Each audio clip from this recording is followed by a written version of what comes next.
Hello and welcome back to another episode of The Expanse. Today we're watching Season 3, Episode 10, Dandelion Sky. We must be getting near the end of the season, eh? I think 13 episodes. So we're coming up on the end. So, now I only have about an hour to record, which should be plenty of time. But if I start talking lots at the end, then an alarm might go off and I might have to leave. But here we are, episode 10, season 3. So we have Holden is going off on his own little solo spacewalk mission, which, yeah, don't know where that's going to end up, but I'm assuming this nucleus thing that Miller has pointed him towards, which notably, he couldn't get in contact with Miller until they slowed down. So Miller only showed up when they were, like, not going to make it there, to kind of redirect them, almost. Like, when they slowed down and were going to sacrifice or surrender to Mars, Miller showed up and was like, hey, you were so close. We also started getting to know Melba, who is Mao's daughter, which I did notice after watching the episode. I had the thought that, well, she's obviously got some daddy issues and has a very complex relationship with her father that does not seem the most healthy, but also it kind of makes her response to the rest of the crew poking fun at Ren make more sense, because potentially she saw him as a father figure kind of role, and then people making fun of him and whatever, and added on to the guilt she was already feeling about killing him. Now I'm pretty sure she's not working alone still, so I am interested to see more about what she's got going on. Anyway, let us stop talking and get into it and watch this episode, shall we? Let's go. Miller told me to go to the station. Said it would help. Okay, he did leave a message Sorry, behind. saved our asses That's good. Got you guys in enough trouble. I feel like face-to-face conversation would have been better for this, but at least he left a message. And do not follow me. That's an order. Oh, that's felt weirdly like the final message on the Kent. I don't know why, but that gave me flashbacks to that. Just like me. Program. Always had this crazy notion about free will. Then how come it is that every time there's some clusterfuck shitstorm situation in the universe, there's James Holden shrugging shoulders saying, how the hell did I end up here? Like terrifying. Girl, he's trying to look for comfort here. As far as I can tell, scripture's quiet on this one. I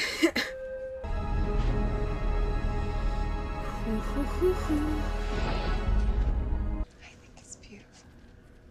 And it's starting to annoy me a little bit, I won't lie. They look like probes or ships. Is that the Belter ship? That's the slingshotter. What is this place? That's what I've been asking. Tread if you have any god. Come on, guys. Why aren't you talking? They're in a spot of bother now. Stand by for final clearance to drop. Where are they dropping? On the nuclear? Hi, Bobby! Haven't seen her for a They're while. headed straight for that thing in the center. Slow down. Don't go too Remember what I fast. said about doors and Yeah. corners? Don't start with that shit again. Hey, you- exercising some free will. Hey, you're just being an asshole. So, it's an interesting conversation to be had about the nature of free will. Why are you being so much like yourself? Naomi bugging off to go play She's Belter. trying to come back. Holden doing... I have no clue what Holden's doing. Me neither. I haven't felt fear since I was 5 years old. Man, I wish I could go through life without feeling fear. No. She'd grab a bottle and her 2 cats and go to the roof, have a toast, and then jump. With the cats? Like a fucking pharaoh. Don't worry. I'll take you with me too. Alex is Amos's cat. Well, it means that their internal systems are still functioning normally, even though They've the just objects been kind of themselves have been stopped. frozen. I bet that if an object were to endless, Kind of makes you nervous to think that it's alive and watching us. Oh, it's absolutely alive. a little bit, yeah. Nemiroff is having a bad day, and I'm worried he's going to do something XO would like stupid. to speak with you. He's not seeming fine. Oh, it's just too bad we don't have our chief engineer to build us some probes. The captain must know their ship. Shut the fuck up. I'm trying to... Sorry, Bobby, I wasn't talking to you. No. I mean, yes. Another channel. Will you just shut up for Who are you a second? talking to, Holden? I didn't blow up the sun moon, and Alex and Amos had nothing to do with it either. I gotta go. Just Get him back. smooth, Holden. That's not suspicious at all. Yeah, I concur. Oh dear. It's cracked. Everyone's got a breaking point. I'm sure he's not the only one in this godforsaken place. What is it? It's a lot smaller than that. Oh, that's creepy. We gotta find a records room, and then we gotta read the files, and Gather then information. we see what's what. Yeah, something here, a lot of something. A civilization, billions of years ago. But now, all that's left is a bunch of locked doors and some lights on the timer. So what do we do? So it's an abandoned... It's like a ruin. This dude, I think, is nearing his breaking point. Oh no. Yep. Oof. Okay. That was not what I was expecting him to do. Your captain can run their ship however they choose to. Captain should be you. Ah, Diego. And watched my only child burn. So when I tell you to tread carefully, you would do well to stop and talk. Diego is very patriotic, but he doesn't necessarily understand what he's patriotic for. You are a fancy hand terminal with a lot of buttons. And I push a few trillion of them buttons in exactly the right way. Ta-da! You're talking to Miller. My father used to say that God gave us two texts, scripture and creation. And if they seem to contradict, it's because we haven't understood one of them yet. I like that. Earlier than the Enlightenment. Lieutenant Jordan Nemiroff. Yep. What happened? He was cleaning his sidearm and accidentally discharged the weapon. Totally what happened. He was begging for help, and I was too distracted. I do appreciate that the narrative does punish people for their flaws. There's consequences, you know? That is what a minister is supposed to do. One of the roles of a minister. There are other roles, but yes. Clarissa? Uh-huh. Yeah, because she was Portal opened just as Holden was getting close in to the Mal's surface. circles. Babies. To care for each other. Where two or three gather together in my name, there my spirit is also. So, We can't. technically that verse is about church discipline, I believe. Which every time someone takes it out of and uses it as a like, look, we are gathered in a group. I always think that like in the context, it's about church discipline and then like gathering, you know, pulling someone up on a sin that they're committing and not repenting of. We can treat each other gently. Reach out to those in need. It will increase our joy and diminish our pain. Ooh, big room. Yeah, show some respect. I don't know if I'd do that. I'll pass. Yeah. Complete that circuit. I don't think. What happens when I do? Yeah. Is that a good idea? Finish the job. Here comes Mars. Where did you burn? I think there is still some part of Miller left there. Miller? Yeah. Or like, I don't know. It seems to be feeling. It seems to have some individuality apart from just the protomolecule. You did what you meant. You put it in everyone's head. And after I left, I bet you were all praised for me, yeah? Oh, we have a problem. We need to work it out. Or else, what? Uh-oh. Uh-oh, run, Tilly. Run, Tilly. Oh dear. She's dead. If you fall with me, it ain't gonna be for halfway. It's good to see you, Miller. Holden! Uh-oh. Stay where you are. Get the hell out of here, Holden Bobby. I is don't not want you good to at get hurt. de-escalating things. Do not take another step, Holden! or we will shoot. Yeah, I was just gonna say, the bullets are gonna be moving too fast. And now there is danger, and the station is responding to that. No, just come on. You're not gonna be able to fight it. Yeah, that's fair. It's just stopped everything. Ooh. Disassembly.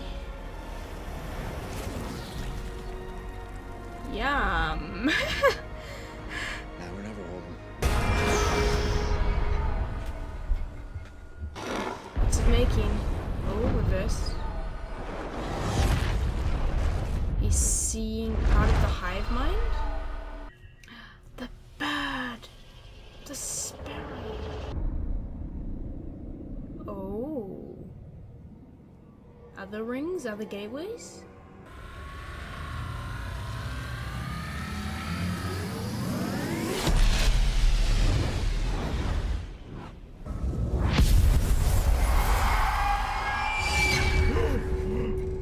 Turning the sun into protomolecule and then destroying things?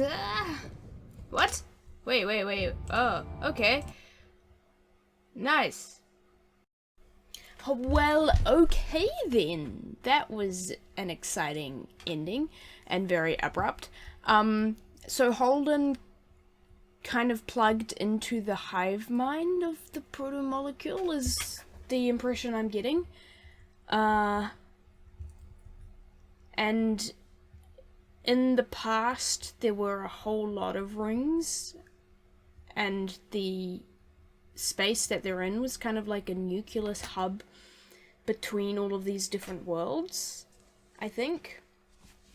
But something happened and the worlds got destroyed, which meant the rings got destroyed, or the galaxies and universes got destroyed, which meant the rings in those galaxies and universes got destroyed.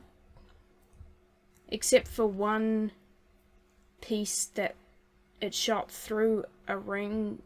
So does that mean that there was a ring in the solar system, our galaxy, in the past? Yeah, we got a few more answers, I think. Just simply the knowledge that it's kind of like there was a civilization, but it's gone now is kind of big. Because, yeah, just the knowledge of that and of, that was kind of the I don't know. I guess I was expecting, I don't know, that has given me enough answers to be satisfied. This show is very good at giving you a little bit of answers and then introducing a whole bunch more questions.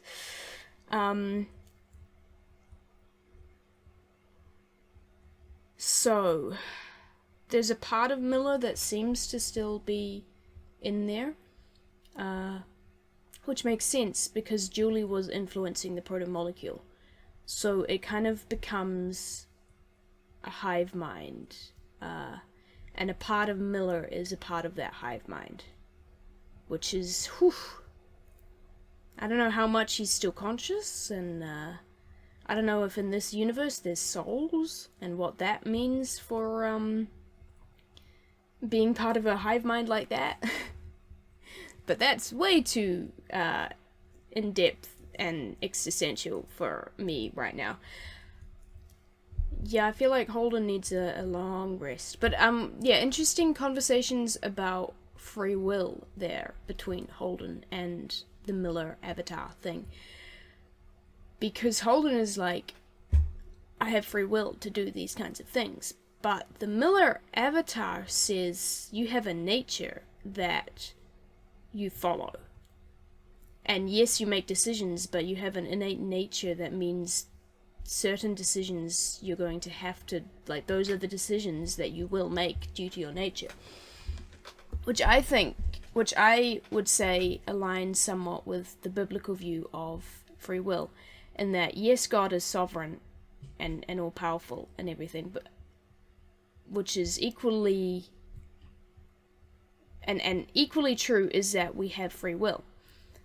But we also have a nature that means we are predisposed to making particular decisions with our free will.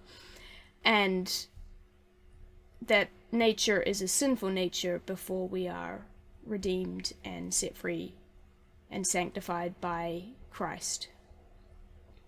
Which means that while we have free will and we have the ability to choose and we have accountability and a responsibility to deal with our decisions and our actions, because we have a human nature, we are predisposed to being sinful. Much like Holden has a nature of being a hero, seeing things through, being in the middle of things. He has free will, but he has a nature that means he gets involved. And I think that conversation I quite enjoyed. Equally, I liked Anna's comment about nature and scriptures. And I fully agree with that, in that if there is something that doesn't seem to align with nature and scriptures, with science and the Bible, then there is something we don't fully understand. Because I fully believe that nature and science, that the Bible and science are completely compatible. Because, God created the world, God created science. So if there is a seeming contradiction in either the Bible or, if the Bible and science seem to contradict each other, then there's something we don't understand about one or the other. And usually, I would say it's science, and that we don't have a full understanding of these things because the scriptures are inerrant, whereas we can come to wrong conclusions about the world. But we can also come to wrong conclusions about what scriptures mean. Yeah, so I did enjoy Anna a bit more, and I don't know, she's kind of annoying me.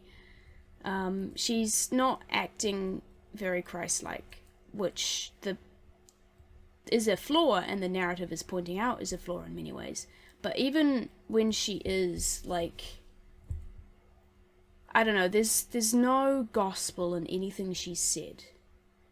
And I think if you are a minister or a pastor, or even if you're just a normal layperson Christian, then when you are dealing with these kinds of things, you should be always going back to scriptures, and you should always be going back to the gospel of we are sinners, separate from God, and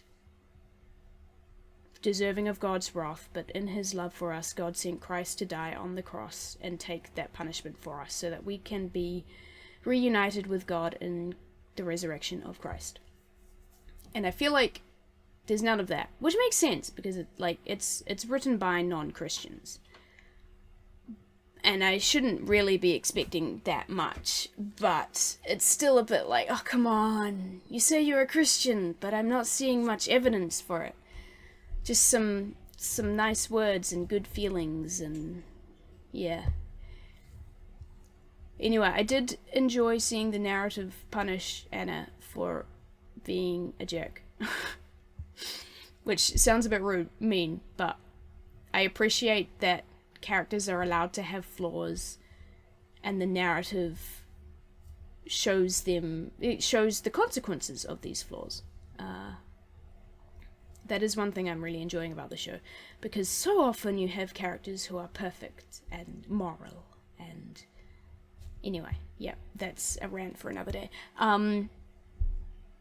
I also really enjoyed this little scene we had between Alex and Amos. Little bit of Amos backstory, a little bit more of Amos backstory. And yeah, I just love the contrast between Alex, who's afraid and who is struggling to cope with it, and Amos, who is just, to survive, has basically shut off his emotions. And yeah, the kind of contrast between the two of them, and they make a great team. I really enjoy every scene Amos is in general, I enjoy. So I want to know, are the documentary guys okay, or did they get picked up, or are they just kind of floating? I don't know. Maybe we'll find out one day. And Melba, or Clarissa, is getting up to shenanigans. It is not a...